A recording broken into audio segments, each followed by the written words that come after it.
बिस्मिल्लाहिर्रहमानिर्रहीम, अस्सलाम वालेकुम। मैं इब्रार अहमद मेहर एडवोकेट। आज हम 5 मुख्तलिफ टॉपिक्स के ऊपर बात करेंगे। एक तो ये कि अमीर बलाज टीपू कत्ल केस में काफ़ी हद तक पेशरफ्त हुई है, कुछ नए मुल्ज़मान के नाम सामने आए हैं।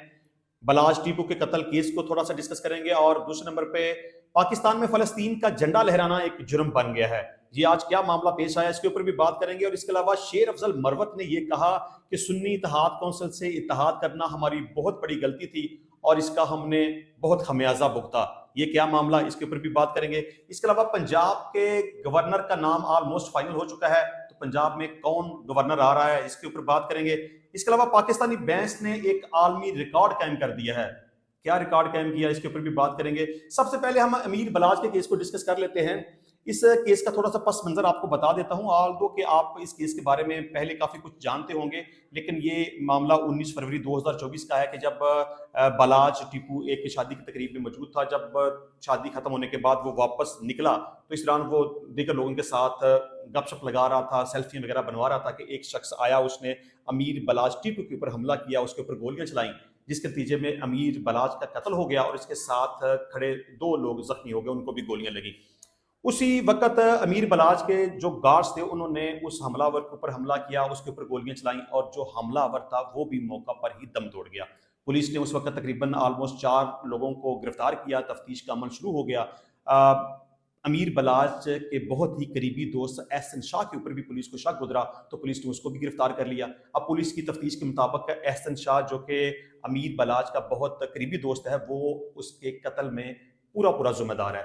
उस वक्त आल्दो कि वो पाकिस्तान के अंदर मौजूद नहीं था, उस वक्त सऊदी अरेबिया में मौजूद था। वहां पर बैठकर उसने ये तमाम कार्रवाई डाली, रैकी की, मुखबरी की, पैसे लिए और अल्टीमेटली उसने मुखालिफ पार्टी को बता दिया कि अमीर बलाज इस वक्त किधर है, वो कहाँ जा रहा है, उसकी मूवमेंट्स के बारे में, उसके गार्ड्स के बारे में, उनके पास वेपन हैं कि नहीं है, उनके बारे में वट एवर उसने सारी ये मुखबरी की, रैकी की। अब इस केस के अंदर एक मजीद पेशरफ्त हुई है। पुलिस का ये कहना है कि इसमें कत्ल करने वाली टीम के सरगना को उनको पता चल गया है। पुलिस का ये कहना है कि इस टीम का जो सरगना है उसका नाम बिलावल है और वो इस वक्त पाकिस्तान में मौजूद नहीं है।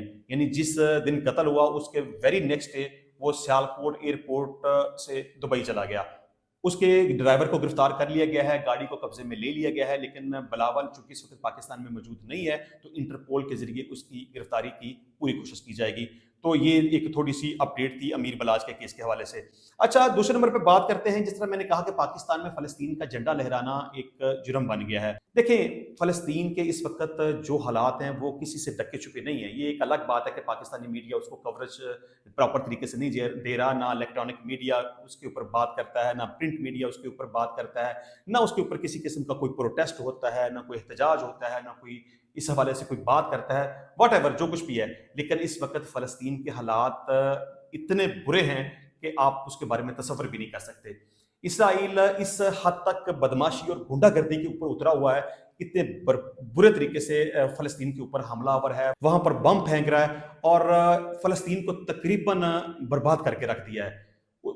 इसराइल को कोई लिहाज नहीं है, वो बच्चे हैं, वो औरतें हैं, वो बूढ़े हैं, वो मर्द हैं, जवान हैं, आबादियां हैं, स्कूल हैं, कॉलेज हैं, मसाजिद हैं, हॉस्पिटल्स हैं, किसी का लिहाज नहीं। भरपूर तरीके से वहां पर बमबारी की जा रही है और बहुत ही ज्यादा नुकसान हो रहा है। मासूम और बेगुनाह लोगों का सरेआम कत्लेआम हो रहा है, लेकिन इसके ऊपर कोई भी आवाज उठाने के लिए तैयार नहीं है। अगर हम आज के हवाले से बात करें तो एक समझ लें कि एक पॉजिटिव है और एक नेगेटिव है। हम सबसे पहले पॉजिटिव की बात कर लेते हैं कि फ़लस्तीन के ऊपर जिस हद तक वहशियत और बर्बरियत का इसराइल की तरफ से मुजाहरा किया जा रहा है, उसके खिलाफ एक कौमी असम्बली के अजलास के दौरान साजिया मरी की तरफ से करारदाद पेश की गई।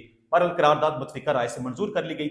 यहाँ पर मैं ये समझता हूँ कि सिर्फ मुतफिका राय से करारदाद को मंजूर कर लेना ही काफ़ी नहीं है, इसके ऊपर बाकायदा तौर पर कोई सख्त किस्म का एक्शन लेना चाहिए। देखिए, बेशक आप उस हद तक नहीं जा सकते, लेकिन कम से कम जो कर सकते हैं वो तो आपको जरूर करना चाहिए। इसके ऊपर आपको आवाज बुलंद करनी चाहिए, मीडिया को प्रॉपर तरीके से अपना रोल अदा करना चाहिए, उनकी मसनूआत का प्रॉपर तरीके से बाइकाट करना चाहिए, जितने भी मुस्लिम ममालिक हैं उनको इकट्ठा होना चाहिए और कोशिश करनी चाहिए कि ये जो जुल्म और ज्यादती इसराइल की तरफ से फ़लस्तीन के ऊपर हो रही है वो ना हो और ये जंग बंदी हो जाए, सीज फायर हो जाए। बहरहाल इसके ऊपर प्रॉपर तरीके से एहतजाज करना चाहिए और जो इसराइल की तरफ से किया जा रहा है इसकी भरपूर तरीके से मजम्मत की जाती है। अच्छा, दूसरे नंबर पे जिस तरह का मैंने कहा था कि झंडा लहराना एक जुर्म बन गया है, आज पीसीएल के मैच के दौरान एक जब तमाशाई वहां पे बैठे हुए थे मैच देखने के लिए, उन तमाशाइयों में से एक शख्स ने फ़लस्तीन का झंडा हवा में लहराना शुरू कर दिया, तो पंजाब पुलिस की तरफ से काफ़ी हद तक रेजिस्ट किया गया और उससे झंडा ज़बरदस्ती छीन लिया गया। बल्कि ये वाक़या एक दफ़ा नहीं हुआ, 2-3 ऐसे लोग थे जिनके हाथों में फ़लस्तीन का झंडा था और वो फ़लस्तीन के हक़ में नारे लगा रहे थे। नारे लगाने से भी उनको रोका जा रहा था और झंडा लहराने से भी उनको रोका जा रहा था। पुलिस ने बहरहाल झंडा लहराने वाले लोगों से ज़बरदस्ती से झंडा छीन लिया, लेकिन इसके बावजूद भी उस ग्राउंड के अंदर जो मैच देखने वाले लोग थे, वो मुसलसल फ़लस्तीन के हक़ में नारेबाज़ी कर रहे थे। तो मैं समझता हूँ कि ये देखें, एहतजाज करना ये सबका हक़ है और किसी से के साथ मोहब्बत का इज़हार करना भी सबका हक़ है। अगर वो झंडा लहरा रहे थे या फ़लस्तीन के हक़ में नारे लगा रहे थे, तो ठीक है, एक मैं समझता हूँ कि हर मुसलमान के दिल में ये जज़्बा होना चाहिए। जहाँ जिस तरह से वहाँ पे ज़ुल्म और ज़्यादती की जा रही है, नाजायज़ तरीके से मासूम और बेगुनाह लोगों का कत्लेआम किया जा रहा है, तो इसके ऊपर अगर आवाज़ किसी ने बुलंद की है या झंडा लहरा दिया है, झंडा लहराकर फ़लस्तीन के साथ यकजहती की जा रही है, तो इसमें क्या गलत किया है? मैं समझता हूँ कि ये जो पुलिस की तरफ से रवैया था झंडा छीनने का या उनके साथ बुरा सलूक करने का, ये बिल्कुल गलत है और इसकी भी जितनी मज़म्मत की जाए वो कम है। अच्छा जी, अब बात कर लेते हैं कि पंजाब के गवर्नर का नाम फाइनल हो चुका है। ये चूंकि इख्तियार पाकिस्तान पीपल्स पार्टी के पास था, पाकिस्तान पीपल्स पार्टी ने ही ये नाम फाइनल करना था। इस हवाले से 3 नाम अंडर डिस्कशन थे। एक कमर ज़मान कायरा साहब, नदीम अफजल चंद साहब और मखदूम अहमद महमूद साहब, ये 3 नामों के ऊपर डिस्कशन जारी थी कि इन्हीं में से किसी एक के नाम का इंतखाब किया जाएगा। बहरहाल इसमें अब मखदूम अहमद महमूद का नाम ड्रॉप कर दिया गया है। अब कंपटीशन 2 लोगों के दरमियान है, कमर ज़मान कायरा और नदीम अफजल चंद के दरमियान। अब यहाँ ये कहा जा रहा है कि कमर ज़मान कायरा जो हैं वो मोस्ट फेवरेट हैं और मोस्ट प्रोबेबिलिटी पंजाब के नए गवर्नर कमर ज़मान कायरा साहब होंगे। अच्छा, इसमें ये बात भी कही जा रही है कि गवर्नर पंजाब ना बनने वाले उम्मीदवार को पीपल्स पार्टी की तरफ से सेनेट का टिकट मिलने का भी इम्कान है। अच्छा, बात कर लेते हैं कि पाकिस्तानी बेंच ने एक आलमी रिकॉर्ड कायम किया है। ये अब क्या रिकॉर्ड कायम किया है? ये दरअसल पंजाब का एक ज़िला है मंडी बहाउद्दीन, वहाँ पे एक कंपटीशन हुआ, भैंसों का कंपटीशन कि कौन सी भैंस ज़्यादा दूध देती है।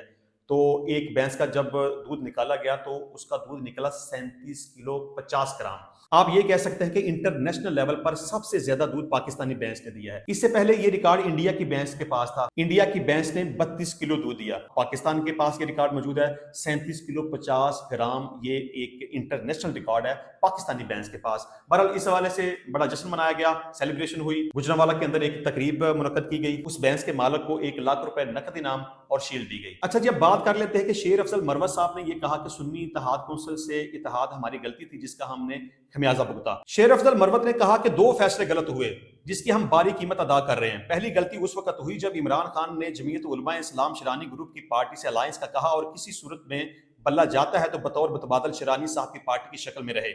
उनका कहना था कि असद कैसर बैरिस्टर गोहर और मुझे टास्क दिया गया। हमने शिरानी साहब से कई मीटिंग्स की, हम कुछ TOR पर पहुंच गए और बलोचिस्तान KP में कुछ सीटों की एडजस्टमेंट पर इमरान खान तैयार हो गए तो उन्होंने TOR पर दस्तखत करके पब्लिक कर दी। फिर हमने मीडिया में ऐलान कर दिया कि शिरानी साहब से इत्तेहाद हो गया है। शेर अफजल मरवत ने कहा कि अचानक शिरानी साहब की पार्टी का पत्ता कट गया और बल्लेबाज सामने आ गया। बल्लेबाज को कौन लाया, क्यों आया और शिरानी साहब को क्यों हटाया गया, ये सवालिया निशान है। शेर अफजल मरवत ने कहा कि पार्टी सतह पर उनके जिम्मेदारों का तयन होना चाहिए। अगर वो गलत फैसला ना किया जाता तो हम निशान से महरूम ना रहते। बेशक बल्ला ना होता लेकिन हम शिरानी साहब की पार्टी के निशान पर हम इलेक्शन लड़ते। उन्होंने ये भी कहा कि दूसरी बड़ी गलती मजलिस वहदतुल मुस्लिमीन के साथ शमूलियत का फैसला करके हुई। वहदतुल मुस्लिमीन के साथ समझौते का मकसद रिजर्व सीटें बचाना थी। इनसे समझौते पर हमें धमकी अमेज मैसेज आने लगे। थ्रेट की वजह से हमने सुन्नी इत्तेहाद काउंसिल में शमूलियत का फैसला किया।